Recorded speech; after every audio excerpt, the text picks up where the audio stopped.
نحمدہ و نصلی علی رسولہ الکریم اما بعد فاعوذ باللہ من الشیطان الرجیم بسم اللہ الرحمن الرحیم۔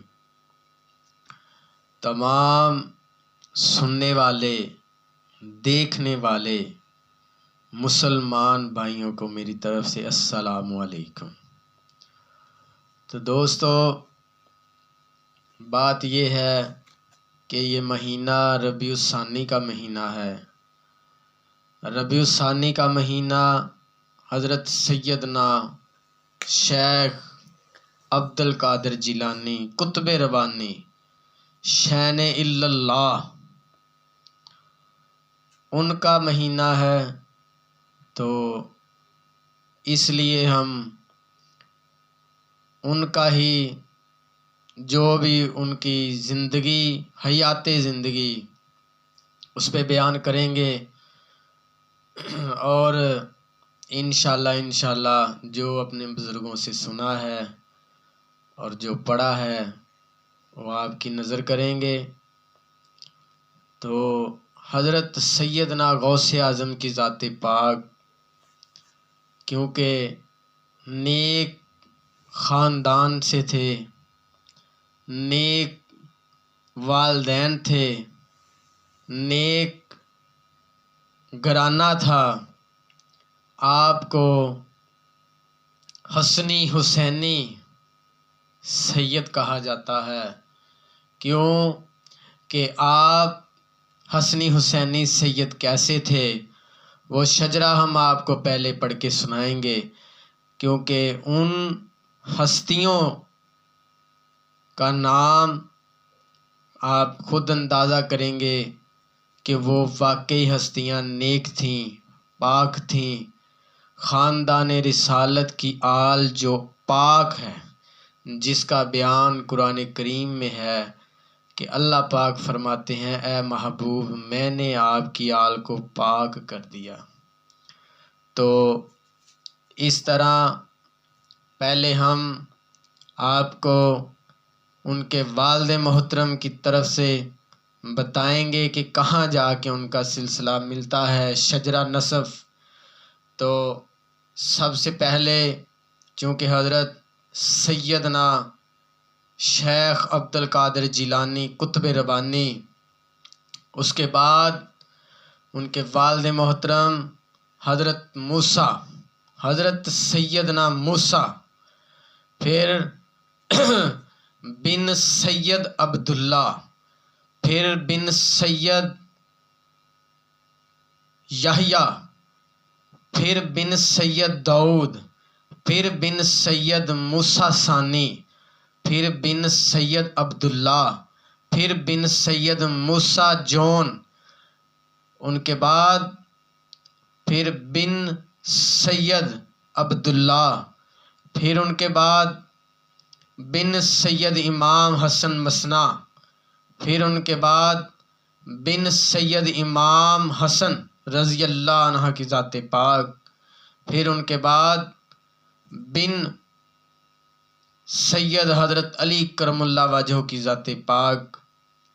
اس طرح آپ اپنے والد محترم کی طرف سے حسنی ہو گئے، اور والدہ ماجدہ کی طرف سے آپ حسینی کہلائے جاتے ہیں۔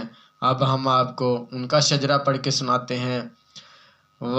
پہلے حضرت سیدنا شیخ عبد القادر جیلانی قطب ربانی، ان کے بعد امت الجبار ان کی والدہ کا نام ہے، پھر ان کے بعد وہ کن کی بیٹی تھی؟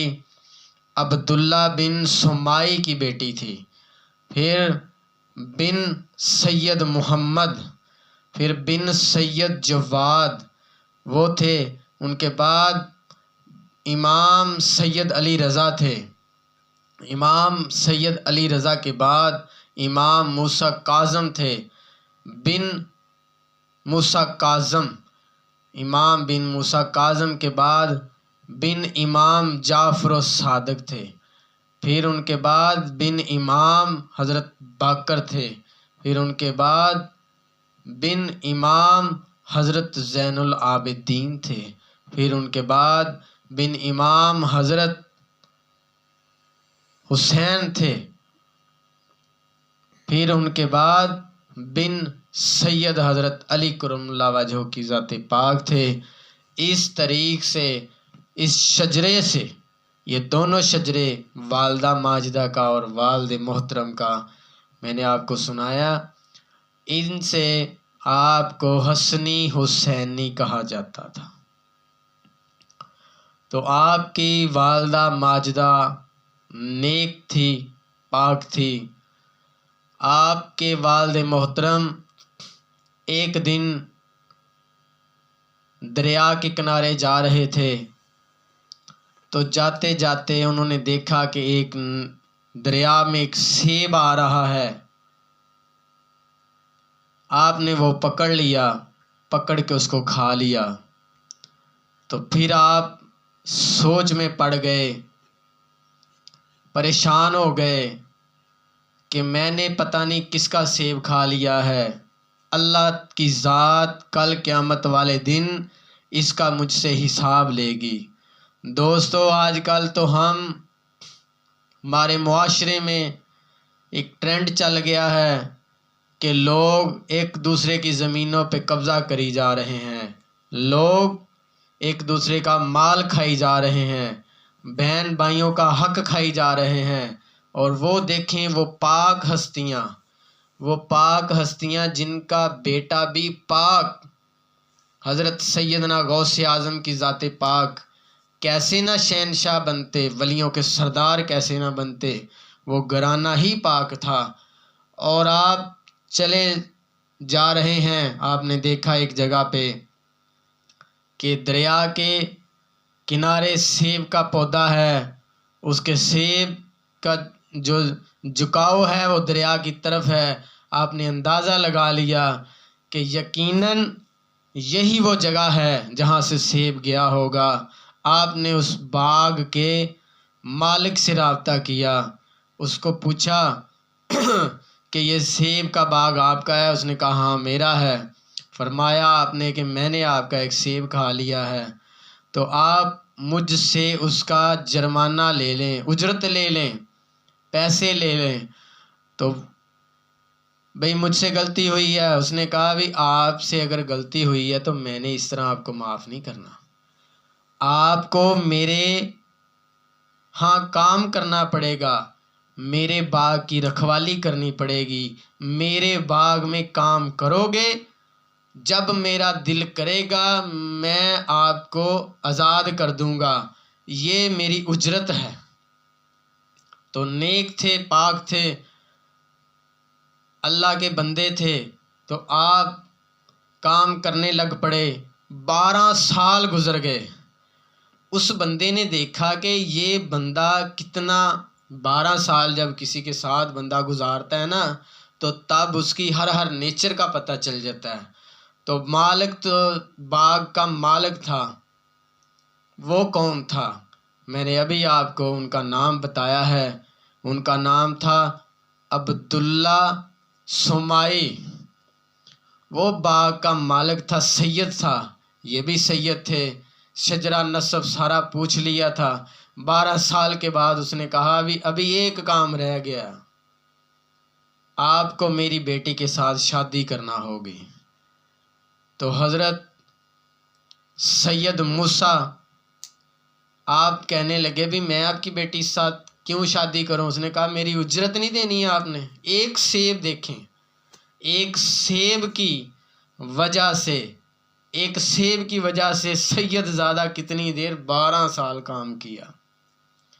تو پھر 12 سال کے بعد اس نے کہا بھی میری بیٹی سے شادی کرنی ہے جو لولی ہے، ٹانگوں سے لولی ہے، آنکھوں سے اندھی ہے، ہاتھوں سے ڈڈی ہے اور زبان سے گونگی ہے۔ تو آپ بڑے پریشان ہوئے کہ یہ اب بندہ مجھے اپنی بیٹی کے ساتھ بیائے گا، میں نے ایک سیب ہی کھایا، اتنا بڑا ظلم کرے گا میرے ساتھ۔ تو وہ حضرت عبداللہ سمائی آپ کو گھر لے گئے۔ جب آپ نے جا کے دیکھا تو انتہائی خوبصورت لڑکی جن کا نام حضرت امت الجبار تھا۔ آپ نے جب دیکھا آپ حیران ہو گئے، آپ نے پوچھا حضرت عبداللہ سمائی سے کہ آپ تو کہتے تھے کہ میری بیٹی لنگڑی ہے، لولی ہے، اندھی ہے۔ تو حضرت عبداللہ سمائی فرماتے ہیں کہ یہ وہ بیٹی ہے جس نے آج تک اس کی آنکھ نے غیر کو نہیں دیکھا، آج تک کسی غیر سے ہاتھ نہیں ملایا، آج تک قدم باہر نہیں رکھا، کسی نے میری بیٹی کو آج تک نہیں دیکھا۔ تو میرا یقین ہے کہ آپ اس کے قابل ہیں۔ تو پھر آپ حضرت موسیٰ جو تھے، ابو صالح کا لقب بھی آپ کو ملا، کیونکہ حضرت سیدنا غوث اعظم کی ذات پاک کے بھائی کا نام تھا صالح، تو اس طرح آپ کو ابو صالح بھی کہا جاتا ہے، اور سیدھا نام آپ کا حضرت سید موسیٰ ہے۔ جنگی بھی کہا جاتا ہے کیونکہ آپ جنگیں بھی کرتے رہے ہیں۔ تو اس طرح حضرت موسیٰ، سید موسیٰ کی شادی ہو گئی، تو پھر جن کے والدین نیک ہوں تو میرے دوستو پھر ان کی اولاد بھی نیک، وہ بھی سید زادی، یہ بھی سید زادے۔ تو انشاءاللہ اس ٹاپک پہ ہم آپ کو جتنا علم بزرگوں سے سیکھا ہے یا سنا ہے، حضرت سیدنا غوث اعظم کی ذات پاک پہ ہی بیان کریں گے، اور ان کی پیدائش سے لے کے وصال تک، رحلت تک، جب حضور سیدنا غوث اعظم کی ذات پاک دنیا سے گئے، تو آج ہم نے ان کے والدین کا تذکرہ کیا کہ وہ ہستیاں کیسے تھیں، ان کا شجرہ نسب آپ کو سنایا، اور انشاءاللہ آئندہ ہم آپ کو ان کی پیدائش سے لے کے آگے آہستہ آہستہ تمام ہم ان کا احوال بیان کریں گے۔ وآخر دعوانا ان الحمد للہ رب العالمین۔